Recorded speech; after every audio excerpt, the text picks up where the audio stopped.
电动汽车常常发生火烧的意外，而且这个锂电池若导火，要拍花就比一般车辆的时间要搁较久，所以交通部的公路局也来研究拍火方式，到底是要安怎做嘞？新闻带大家做伙来看。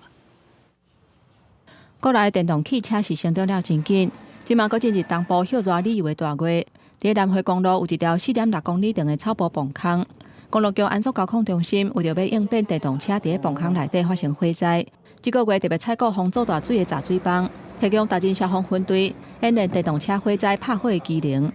消防队员用30块杂水泵，把无易导火的电动汽车围起来，然后漏水变做水池啊，让电动车的锂电池会当赶紧降温，避免搁一摆搁导火，卖当减少用水量，赶紧把火拍花。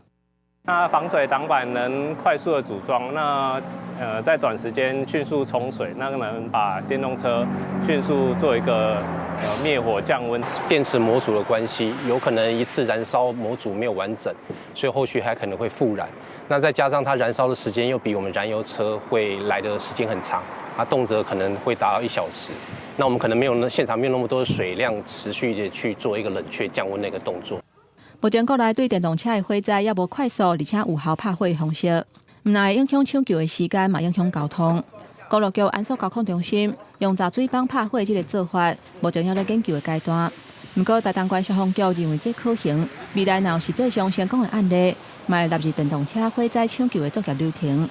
记者综合报道。